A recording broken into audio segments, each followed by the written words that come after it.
नेपाली क्रिकेटको 100 वर्षे नालीबेली।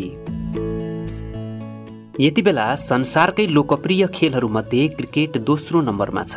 1 नम्बरमा छ फुटबल र संसारमा यति धेरै खेलहरू खेलिन्छन् तीमध्ये दोस्रो नम्बरमा पर्नु चान्चुने कुरा होइन।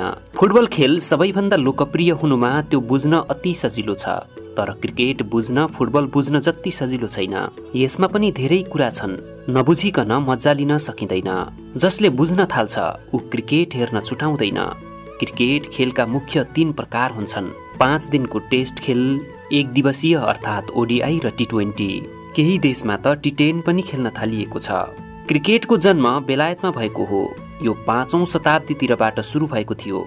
यो खेल केटाकेटीहरूबाट सुरु भएको थियो। लामो समयसम्म त्यसरी नै केटाकेटीहरूले नै खेलेर रमाइलो गरिरहे। 17औं शताब्दीमा आइसकेपछि भने उक्त खेलले तरुण र प्रौढ उमेरकाहरूको पनि ध्यान तान्यो।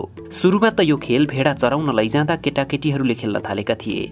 भेडालाई चरनतिर खेदाएर किशोर भएका गोठालाहरू भने चौरमा भेडाकै ऊनको डल्लो बनाएर एउटाले फाल्ने र एउटाले लौरोले हान्ने गर्दै खेल्थे। त्यो बेला अहिले जसरी 2वटा टिम हुँदैन थिए, लौरो हान्ने खेलाडीका पछाडि विकेट पनि राखिँदैन थियो। एउटाले डल्लो फालेपछि अर्काले लौराले हान्थ्यो। उसले लौराले हानेको डल्लो अर्काले समात्यो भने लौरो चलाउन छोडेर फेरि समात्न जानु पर्थ्यो। धेरैजना समात्ने बसेका छन् भने एउटाले लौराले हानेको बल जसले समात्थ्यो उसले लौराले हान्न पाउँथ्यो। दर्शकवृन्द, हामीलाई विभिन्न सामग्रीहरू बनाउन थुप्रै आग्रहहरू आइरहन्छन्, तर हामीलाई देबु बरालले पठाएको यो आग्रह भने निकै विशेष लागेकाले यस सामग्रीमा नेपाली क्रिकेटको इतिहास प्रस्तुत गर्दैछौँ। यो सामग्रीलाई अन्तिमसम्म हेरेर अनिवार्य कमेन्ट गरिदिनुहोला।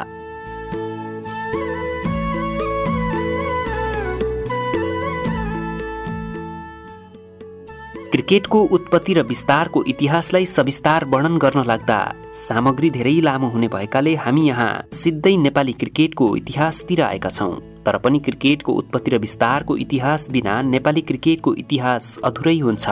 त्यसैले अर्को सामग्रीमा हामी क्रिकेटको उत्पत्ति र विस्तारको इतिहास पुरै प्रस्तुत गर्नेछौँ।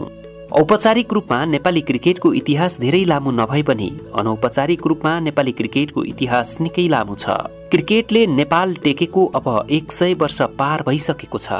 सुरुमै पारदर्शी कुरा गरौँ। क्रिकेटको इतिहास धेरै लामो यस अर्थ छ कि कुलीन वर्ग विशेष गरेर राणाहरूले नेपालमा क्रिकेट खेल्न थालेको धेरै पहिलादेखि हो। तर यसलाई आम मानिसहरूको नजरबाट हेर्दा लामो नमान्नुको कारण चाहिँ यो खेलले आम मानिसहरूसम्म पुग्न धेरै लामो समय गुजार्नु पर्यो। सामान्य मानिसहरूलाई क्रिकेट थाहा नै भएन। यहाँ क्रिकेटको आगमनलाई मात्रै आधार मानेर व्याख्या गर्दा भने नेपाली खेलकुदको पुरानो खेलमध्ये एक हो क्रिकेट। क्रिकेटले औपचारिक रूप लिएको बेलायतबाट हो र कुनै समय बेलायतले पृथ्वीको अधिकांश हिस्सा कब्जा गरेको थियो। बेलायत जहाँ जहाँ पुग्यो क्रिकेट पनि त्यहीँ पुग्यो। यसरी क्रिकेटलाई फैलिन धेरै सजिलो भयो। नेपालको सवालमा भने क्रिकेट यसरी आएको होइन, किनकि नेपालमा बेलायतले शासन गर्न नै पाएन। विक्रम सम्वत 1977 बेलायतबाट पढाइसकेर फर्किने क्रममा तत्कालीन राणा शासकहरूले क्रिकेट नेपाल भित्र्याएका हुन्। नेपालका 13औं प्रधानमन्त्री श्री 3 चन्द्र शमशेरका 8 छोराहरूमध्ये सबैभन्दा कान्छा छोरा मदन शमशेर नेपाली क्रिकेटका पिताका रूपमा चिनिन्छन्। उनकै अग्रसरमा विक्रम सम्वत 1977 सालमा नेपालमा क्रिकेट भित्रिएको थियो। त्यसपछि राणाहरूले मनोरञ्जनका लागि क्रिकेट खेल्न थाले। त्यसपछि राणा परिवारकै वरिपरि घुमिरह्यो क्रिकेट। यो बीचमा राणा परिवारभित्रै केही टिमहरू तयारी भए। त्यतिबेला अहिले जस्तो 1 दिवसीय र टी20 क्रिकेट सुरु भएको थिएन, टेस्ट मात्रै खेलिन्थ्यो। विदेशमा लिग खेलेको देखेर आएका मदन शमशेर र अन्य केही राणाहरूलाई नेपालमा पनि लिग सञ्चालन गर्ने रहर जाग्यो। त्यसकै नतिजा स्वरूप विक्रम सम्वत 2004 सालमा विष्णु कप नामक लिग सञ्चालन गरेका थिए। उक्त लिगमा कसले खेले भन्ने त आधिकारिक आँकडा केही पनि छैन, तर उक्त खेल भइरहेको बेलाका केही फोटाहरू भने इतिहासको रूपमा छन् र ती फोटामा खेलाडीहरूले नेपाली पोसाकमै क्रिकेट खेलेको देखिन्छ।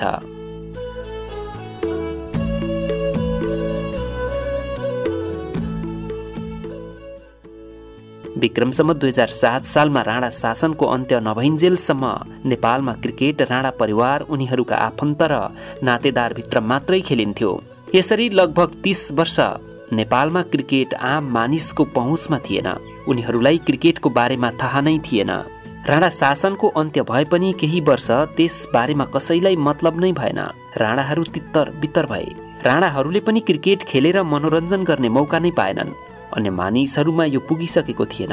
विक्रम सम्वत 2010 सालमा मदन शमशेरको बनारसमा देहान्त भयो। उनको वार्षिकी सकिएपछि उनकी श्रीमती जगदम्बा देवीले ललितपुरमा 26 रोपनी जग्गामा मदन स्मृति विद्यालयको स्थापना गरिन्। त्यो सँगै उनले मदन स्मृति शिल्ड प्रतियोगिता आयोजना गरिन् र त्यो प्रतियोगिता नै राणा परिवारहरूभन्दा बाहिरका नागरिकहरू समेत खेलाडी भएर खेलेको क्रिकेटको पहिलो प्रतियोगिता थियो।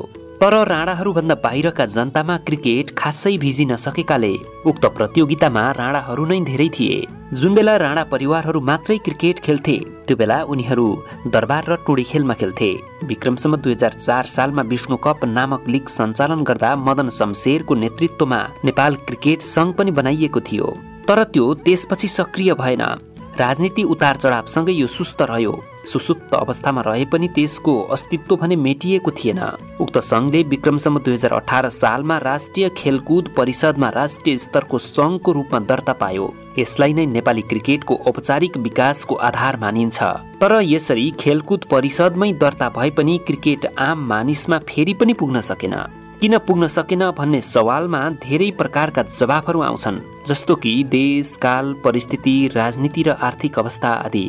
यसरी विक्रम सम्वत 2040 सालसम्म नेपालमा क्रिकेट खरानीमा छोपिएको चिलाउनेका ठुटाको आगो जस्तै भएर बसिरह्यो।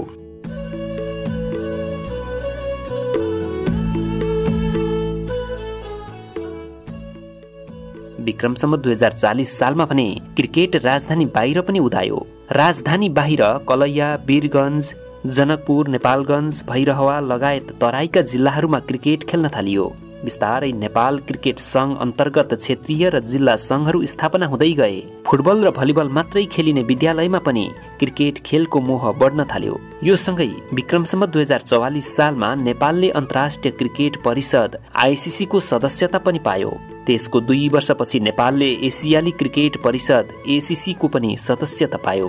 विक्रम सम्वत 2052 सालमा आईसीसी को एसोसिएट सदस्य बनेपछि नेपाली क्रिकेट टिमले अन्तर्राष्ट्रिय स्तरमा क्रिकेट खेल्न सुरु गर्यो। अन्तर्राष्ट्रिय स्तरमा प्रतियोगितात्मक सहभागिता जनाउन थालेपछि भने नेपालमा पनि बिस्तारै क्रिकेटको लोकप्रियता गाउँ गाउँसम्म फैलिन थाल्यो।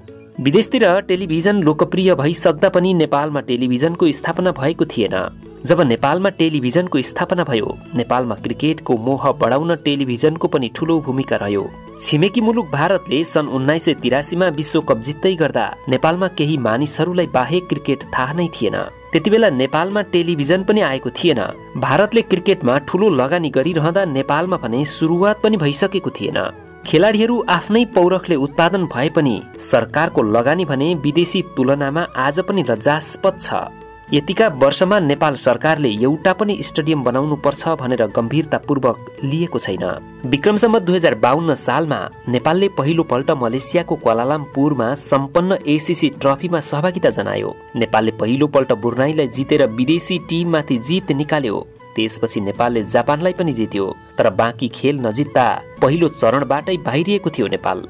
विक्रम सम्वत 2055 सालमा नेपालले पहिलो पल्ट अन्तर्राष्ट्रिय प्रतियोगिता आयोजना गर्ने जिम्मा पायो र यो चान्चुने प्रतियोगिता थिएन, एसीसी ट्रफी थियो।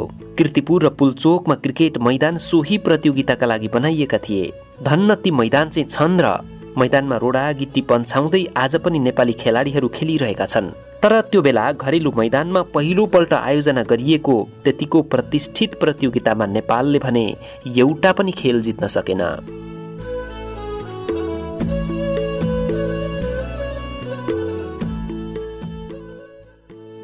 घरेलु भूमिमा पहिलो पटक आयोजना गरिएको त्यतिको प्रतिष्ठित प्रतियोगितामा सबै खेल हारे पनि नेपालका खेलाडीले भने हार मानेनन्। परिपक्व खेलाडीहरूसँग खेल्दा नेपाली खेलाडीले पनि अझ धेरै सिक्ने र जान्ने मौका पाए। राज्यको लगानी शून्य बराबर भए पनि खेलाडीहरूको अथक प्रयासले गर्दा नेपाली क्रिकेटले त्यसपछि पनि यात्रा स्थगित गरेन। सन् 2000 मा 19 वर्ष मुनिको नेपाली टोली विश्वकपमा 8औं भयो। यूएईमा भएको एसीसी ट्रफीको सेमी फाइनलमा पुगेर टोलीले देशको शान उच्च बनायो। उक्त खेलमा नेपाल हङकङसँग पराजित हुँदै बाहिरिएको थियो।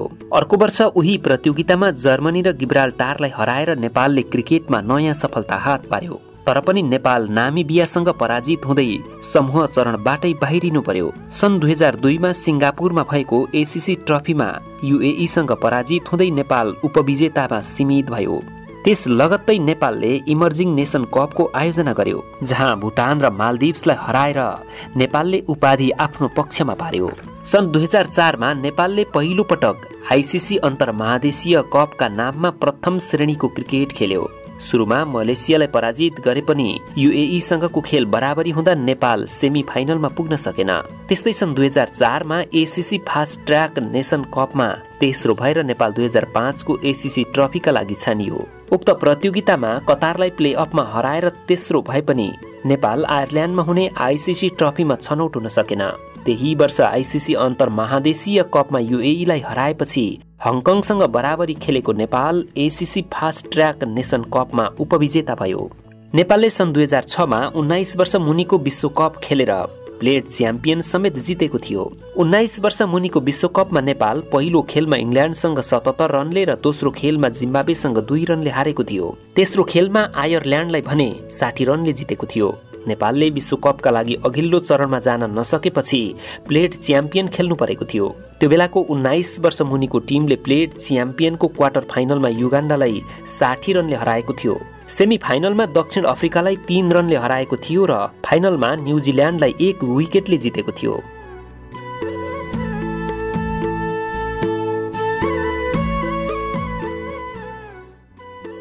यता नेपाली राष्ट्रिय टिमले भने सन् 2008 मा विश्व क्रिकेट लिग डिभिजन 5 खेल्यो। जर्सीमा भएको उक्त प्रतियोगितामा समूह 1 को शीर्ष टोली बनेर सेमी फाइनलमा पुगेको नेपाली टोली अन्तिम चरणमा अफगानिस्तानसँग रोकियो। तर अमेरिकालाई प्ले अफमा हराउँदै नेपालले तेस्रो स्थान हात पारेको थियो। तर प्रतियोगिताबाट 2 टोली मात्रै डिभिजन 4 लाई छानिनेमा नेपाल तेस्रो भएपछि टोलीको विश्वकप 2011 खेल्ने सपना अधुरो रह्यो। सन् 2010 को फेब्रुअरीमा काठमाडौँमा सम्पन्न डिभिजन 5 नेपालले जित्यो। अमेरिकालाई फाइनलमा हराएर जितेको त्यो नेपालको पहिलो उपाधि थियो। त्यही वर्ष भएको डिभिजन 4 मा नेपाल तेस्रो हुँदै रेलिगेसनबाट जोगियो। सन् 2012 मा डिभिजन 4 जितेर डिभिजन 3 मा उक्लियो। सन् 2012 मै नेपालले क्रिकेटमा अर्को सफलता हात पार्यो, जुन थियो यूएईमा भएको एसीसी ट्रफी एलिट कपमा संयुक्त रूपमा विजेता बन्दै नेपाल र यूएईले उपाधि बाँड्नु, जसले गर्दा नेपाल र यूएई सँगै तेस्रो भएको अफगानिस्तान, बंगलादेश, भारत, पाकिस्तान र श्रीलङ्का जस्ता टेस्ट खेल्ने देश सम्मिलित एसीसी इमर्जिङ नेसन प्रतियोगिताका लागि छानिए। सन् 2013 मा काठमाडौँमा सम्पन्न एसीसी टी20 कपमा फाइनलमा पुग्यो र यूएईमा सम्पन्न टी20 विश्वकपका लागि छनौट भयो। त्यस्तै सन् 2013 को मार्चमा सम्पन्न डिभिजन 3 मा पनि विजेता बन्दै डिभिजन 2 मा उक्लियो। सन् 2014 जुनदेखि 2015 को आईसीसी विश्वकप टी20 छनौट प्रतियोगितासम्म आईसीसीले नेपाललाई टी20 अन्तर्राष्ट्रियको मान्यता प्राप्त टिमको श्रेणीमा राखेको थियो। नेपालले 2014 मा टी20 विश्वकप खेल्ने अवसर हासिल गर्यो। तर 2016 मा नेपालले आईसीसी को निलम्बनको सामना गर्नु पर्यो। 2 वर्षको निलम्बनपछि 2018 मा निलम्बन फिर्ता भयो। त्यही वर्ष नेपालले 4 वर्षका लागि एक दिवसीय मान्यता देशको सूचीमा आफ्नो नाम लेखाउन सफल भयो। यो बीचमा नेपालले क्रिकेटमा थुप्रै विश्व कीर्तिमानहरू पनि बनाएको छ।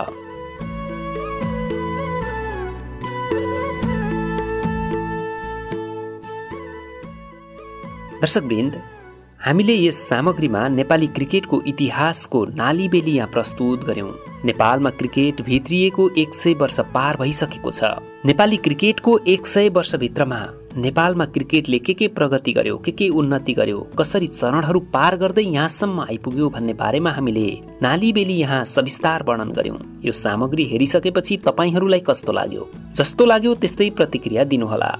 यो सामग्रीलाई सकेसम्म धेरै शेयर गरेर क्रिकेटका फ्यानहरूसम्म पुर्याइदिनु हुन विनम्रतापूर्वक अनुरोध गर्दछौँ। यो सामग्रीलाई अन्तिमसम्म हेरिदिनु भएकोमा तपाईहरूलाई धेरै धेरै धन्यवाद। हवस् त, नमस्कार।